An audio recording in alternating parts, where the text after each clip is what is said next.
আমেরিকার মতো করে আফগানিস্তান ছাড়ছে না তুর্কি সেনারা। ফলে তুরস্কের সাথে তালেবানদের নতুন সংকট দেখা দিয়েছে। আফগানিস্তান থেকে সামরিক উপস্থিতি সরিয়ে নিতে শুরু করেছে আমেরিকা।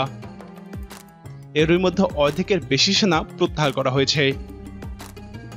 মার্কিন প্রেসিডেন্ট জো বাইডেন জানিয়েছেন 9/11 হামলার 20তম বার্ষিকীতে এই সেনা প্রত্যাহার পুরোপুরি শেষ হবে।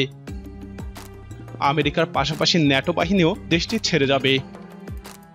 তবে একমাত্র বিদেশি বাহিনী হিসেবে আফগানিস্তানে থেকে যেতে চায় তুরস্ক। এরই মধ্যে বিষয়টি স্পষ্ট করেছে তুরস্ক। তুরস্কের কর্মকর্তারা জানিয়েছে মে মাসে ন্যাটো জোটের এক বৈঠকে তুরস্ক এ বিষয়ে নিজেদের প্রস্তাব তুলে ধরেছে। ব্রাসেলসের ন্যাটো সম্মেলনে যোগদানের পূর্বে তুর্কির প্রেসিডেন্ট এরদোগানও এ বিষয়ে জোরালো ভাষায় কথা বলেছেন। এ নিয়ে আমেরিকার সাথে তুরস্কের আলোচনা হয়েছে বলেও জানান তিনি।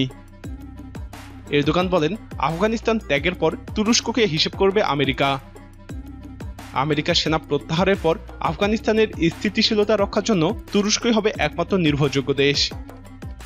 তবে এটি অনেকগুলো প্রশ্ন তৈরি হয়েছে।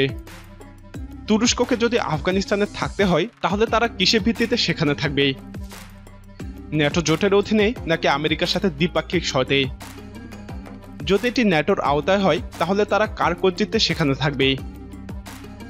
তুরস্কের কর্মকর্তা জানিয়েছে পশ্চিমা দেশগুলো চায় আফগানিস্তানে তুরস্কের উপস্থিতি। তারা কাবুল বিমানবন্দরের সুরক্ষাও চায়। তবে কেউ সমর্থন না দিলে তুরস্ক কেন জোরালো চেষ্টা করবে? তুরস্ক কেবল যে আফগানিস্তানে অবস্থান করবে এমনটা নয়, বরং কাবুল বিমানবন্দরের নিরাপত্তা এবং পরিচালনার দায়িত্ব নিতে চায় তারা। তুরস্কের পক্ষ থেকে এ ব্যাপারে আনুষ্ঠানিক প্রস্তাবও দেওয়া হয়েছে। এদিকে কাবুল বিমানবন্দর পরিচালনা করতে তুরস্ক যে প্রস্তাব দিয়েছে তা প্রত্যাখ্যান করেছে তালেবান। তালেবান মুখপাত্র সুহেল শাহিন বলেছেন, 2020 সালে স্বাক্ষরিত চুক্তি অনুসারে তুরস্কের উচিত নিজেদের সেনাদের আফগানিস্তান থেকে প্রত্যাহার করা। 20 বছর ধরে তুরস্ক ন্যাটোর অংশ ছিল।